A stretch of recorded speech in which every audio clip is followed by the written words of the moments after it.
எல்லாருக்கும் வணக்கங்க. பொங்கல் வந்தாச்சு. பரண் மேலே போட்ட பொங்க பானையெல்லாம் எடுத்து விளக்குறதுக்கான டைம் வந்தாச்சு.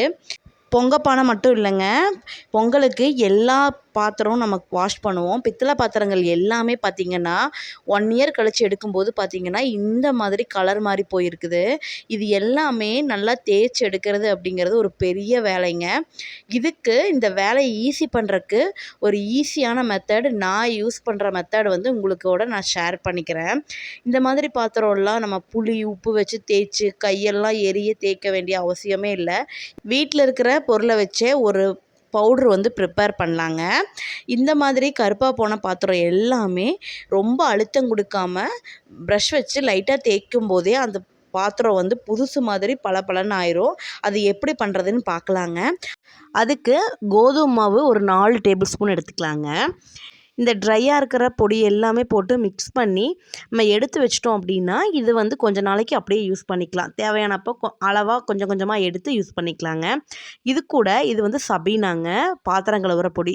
சபீனா மாதிரி நீங்கள் பாத்திரம் கழுவுற வேறு எந்த பிராண்ட் பொடி வேணாலும் எடுத்துக்கலாம்.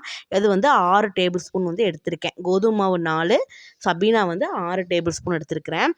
இது கூட இது வந்து பேக்கிங் சோடாங்க. பேக்கிங் சோடா வந்து பார்த்திங்கன்னா உங்களுக்கு வந்து 2 டேபிள் ஸ்பூன் எடுத்துக்கிறேங்க. பேக்கிங் சோடா எப்படின்னா அதில் இருக்கிற அந்த கரை எல்லாமே எடுக்கிறதுக்கு நல்லா யூஸ் ஆகுங்க. அதனால பேக்கிங் சோடா வந்து எடுத்துக்கிறேன். அப்புறம் இது கூட வந்து பார்த்திங்கன்னா லெமன் சால்ட்டு. இது டிபார்ட்மெண்ட் ஸ்டோரில் வந்து கிடைக்குங்க. லெமன் சால்ட்டுன்னு கிடைக்கும், இல்லைனா சிட்ரிக் ஆசிட்னு கேட்டாலும் கிடைக்குங்க. இந்த மாதிரி சர்க்கரை மாதிரியே இருக்கும். சர்க்கரையை விட கொஞ்சம் சின்ன சைஸாக அதே மாதிரி ஒயிட் கலரில் வந்து இது இருக்குங்க. இது வந்து கரையெல்லாம் எடுக்கிறதுக்கு ரொம்பவே எஃபெக்டிவ்ங்க.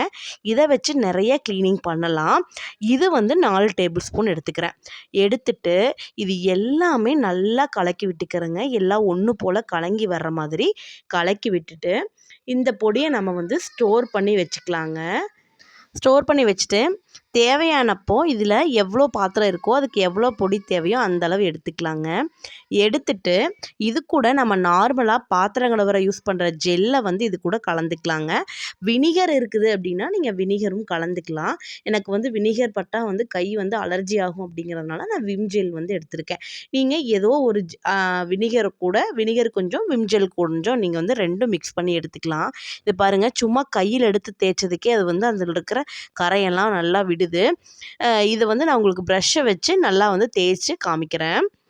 ரொம்ப அழுத்தம் கொடுத்து தேய்க்கணும்னு இல்லை, நார்மலாக பாத்திரம் கழுவுறதுக்கு எப்படி யூஸ் பண்ணுவோமோ அந்த மாதிரி தேய்ச்சாலே இதில் இருக்கிற கரையெல்லாம் விட்டு வந்துருங்க. ரொம்பவே எஃபெக்டிவான ஒன்று.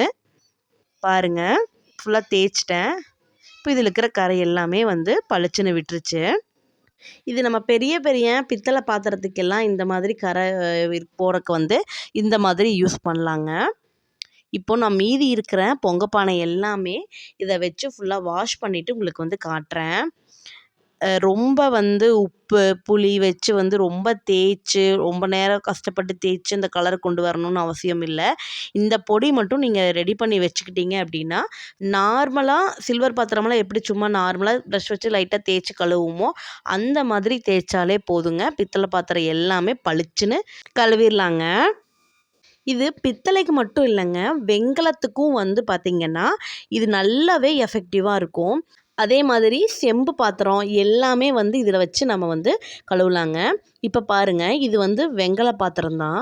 வெண்கல பாத்திரம் பார்த்திங்கன்னா நல்லாவே பளிச்சுன்னு வந்துருச்சு. இது வந்து பித்தளை, அப்புறம் வந்து இது வந்து வெண்கலம். 2மே பார்த்திங்கன்னா நல்லா வந்து கரையை வந்து இந்த பொடி எடுத்துருச்சுங்க. அப்புறம் இந்த மாதிரி குத்து விளக்கு எல்லாம் வந்து பார்த்திங்கன்னா இந்த திரி வைக்கிற இடத்துல நல்லா கரி பிடிச்சிருக்கும். அதை வந்து பார்த்திங்கன்னா இந்த பவுடரை வச்சு சும்மா தேய்க்கும் போதே வந்து அந்த கரி எல்லாமே வந்து பளிச்சுன்னு விடுது. இப்போ நான் உங்களுக்கு வந்து தேய்ச்சி காமிக்கிறேன் எந்த மாதிரி வந்து விடுதுன்னு. இங்கே பாருங்கள், அந்த பவுடர் லைட்டாக தொட்டு தேய்க்கும் போது அந்த கரி வந்து சும்மா கையில் தேய்க்கும் போதே நல்லா விடுது. குத்து விளக்கு மட்டும் இல்லைங்க, மற்ற எல்லா பூஜை சாமானத்துக்கும் பித்தளை சிலைகள் இருந்தாலும் இதை வச்சு நம்ம க்ளீன் பண்ணும்போது ரொம்பவே அது நல்லா இருக்குங்க. இந்த பவுட்ரு வந்து 1.5 மாதம் வரைக்கும் நீங்கள் ஸ்டோர் பண்ணி வைக்கலாம். இப்போது பாத்திரம் எல்லாமே கழுவி வச்சாச்சுங்க. இன்னும் கொஞ்சம் பெரிய பாத்திரங்கள்லாம் இருக்குது. எல்லாத்தையுமே வந்து நான் இதை வச்சு தான் வந்து நான் வாஷ் பண்ணுவேன். நீங்களும் எல்லாருமே பொங்கல் கிளீனிங்கை ஸ்டார்ட் பண்ணியிருப்பீங்கன்னு நினைக்கிறேன்.